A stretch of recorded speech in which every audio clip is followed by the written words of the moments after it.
Magandang umaga, narito ang update ukol sa minomonitor natin na si Bagyong Krising.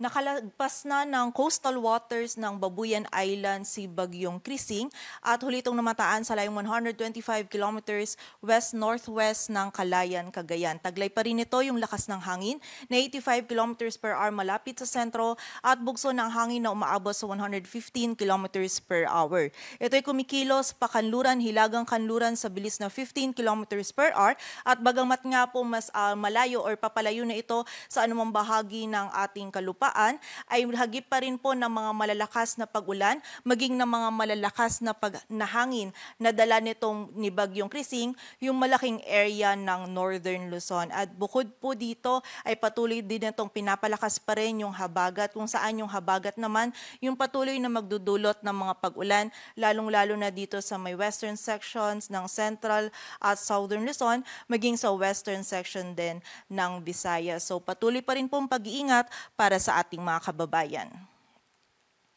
At ayon nga dito sa ating latest forecast track analysis ni Bagyong Krising, patuloy po itong kikilos generally pa west-northwestward, palayo na nga po dito sa anumang bahagi ng ating kalupaan. Ngunit may kita pa rin po natin dito sa ating image, itong area under shaded yellow, ito pa rin po yung sakop ni Bagyong Krising. So malaki pa rin po yung sakop ni Bagyong Krising at malaki pa rin po ang bahagi ng Northern Luzon yung makakaranas pa rin po ng mga malalakas na hangin na dala nito ngayong araw. And bukod po dito, meron din pa rin mararanasan ng mga malalakas na pag-ulan. And ina-expect po natin this morning or this early afternoon ay lalabas na nga ng ating area of responsibility si Bagyong Krising. Ngunit meron pa rin pong posibilidad na kahit nasa labas na ito ng PAR, dahil nga po malaki yung sakop nito, posible pa rin pong mahagip ng mga malalakas na hangin and also ng mga pag-ulan, lalong-lalo na itong northwestern section ng Northern Luzon. Kaugnay nga ng hangin na dala ni Bagyong Krising, bagamat nabawasan na po yung ilang areas natin under wind signal, meron pa rin tayong wind signal number 2 sa Batanes, maging sa northern portion ng Cagayan, dito sa Babuyan Islands, maging sa Ilocos Norte, sa northern at central portions ng Apayao, maging sa northeastern portion ng Abra. Samantala, wind signal number 1 naman sa rest of Cagayan, sa northern portion ng Isabela, maging sa rest of Apayao, rest of Abra, Kalinga, Mountain Province, Ifugao, maging sa northern portion ng Benguet, Ilocos Sur at sa northern portion ng La Union, kung saan itong mga areas na nabanggit po natin ngayong araw patuloy pa rin makakaranas ng mga malalakas na hangin na dulot ni Bagyong Krising at posible pa rin po ito magdulot ng mga damages, lalong-lalo na sa mga structures na gawa sa light materials and also sa ating mga pananim. So patuloy pong pag-iingat para sa ating mga kababayan. Samantala, bukod po dun sa mga areas natin under wind signals, dulot naman po ng habagat ay makakaranas din ng bugso ng mga malalakas na hangin ngayong araw. Itong area ng Metro Manila, Central Luzon, Calabarzon, Bicol Region, Mimaropa, maging yung buong bahagi ng Visayas at yung malaking bahagi din po ng Mindanao. Samantala, magpapatuloy po itong mga bugso ng mga malalakas na hangin na posible nating maranasan bukas at sa Lunes dito sa Metro Manila, maging sa malaking bahagi pa ng Luzon at Visayas at sa may western section ng Mindanao. At para naman po sa mga pag-ulan na dala ni Bagyong Krising, ay nagpalabas pa rin tayo ng advisory kung saan ito po yung ating 24-hour rainfall forecast at posible pa rin po yung more than 200 millimeters of rainfall dito sa Cagayan, Apayao, Ilocos Norte, Abra at Ilocos Sur.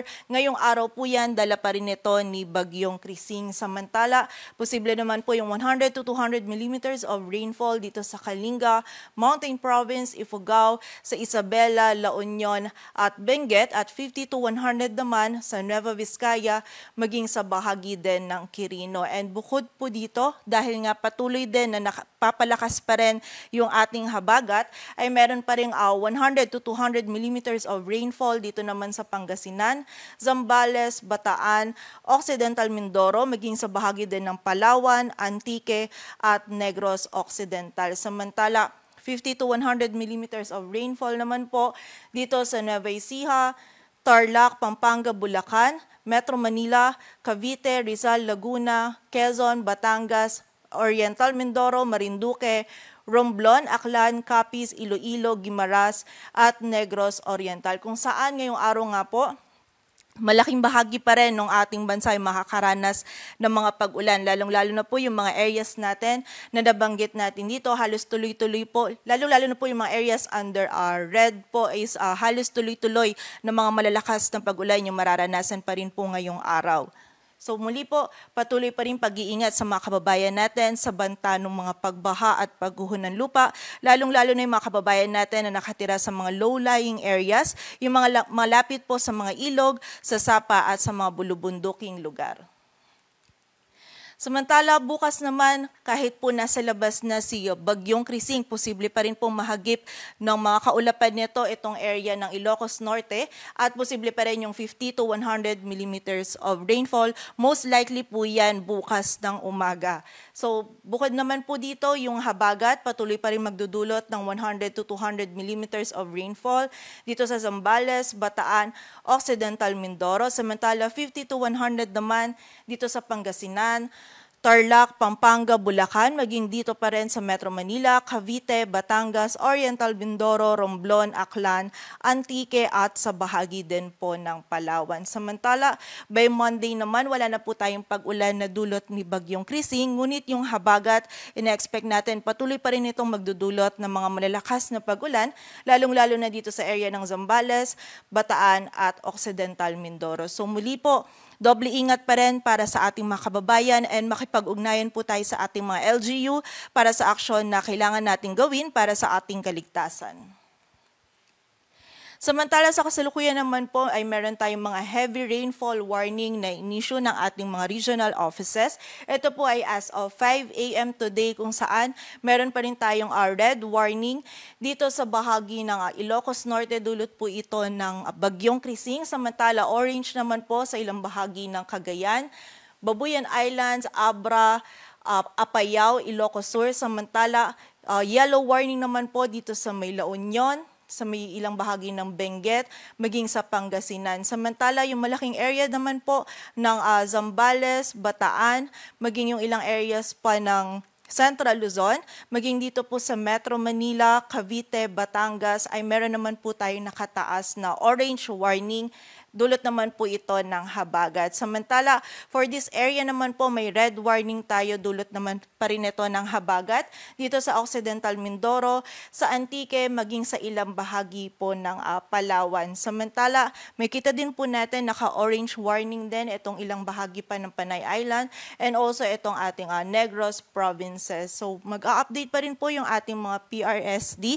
And para po sa mas kompletong impormasyon, bisitahin lamang yung ating website, panahon.gov.ph. And paalala po sa mga kababayan natin, patuloy pa rin pong pag-iingat dahil nga patuloy pa rin po makakaranas ng mga malalakas na pag-ulan, lalong-lalo na ito pong mga areas na nabanggit po natin. Para naman sa lagay ng dagat baybayin ng ating bansa, meron po tayong nakataas pa din na gale warning dito sa Batanes, Babuyan Island, sa northern coast ng Cagayan, maging sa Ilocos Norte kung saan hindi pa rin po natin pinapayagang pumalaot yung mga kababayan nating mga isda, pati na rin yung may mga maliliit na sasakyang pandagat. And bukod po dito, meron din tayong minimal to moderate risk ng storm surge o yung daluyong dito po sa area yan ng Batanes, Cagayan kasama ng Babuyan Islands, Ilocos Norte at sa northern coast ng Ilocos Sur. Kung saan pagiging alerto po para sa mga kababayan natin na nakatira dyan sa mga baybayin po and makipag-ugnayan din po tayo sa ating LGU para sa mga posibleng paglikas. Patuloy po tayong magantabay sa updates na ipapalabas po ng Pag-asa at para sa mas kumpletong impormasyon, bisitahin ang aming website, pagasa.dost.gov.ph, maging yung panahon.gov.ph. At yan po muna ang latest dito sa Weather Forecasting Center ng Pag-asa. Grace Castañeda, magandang umaga po.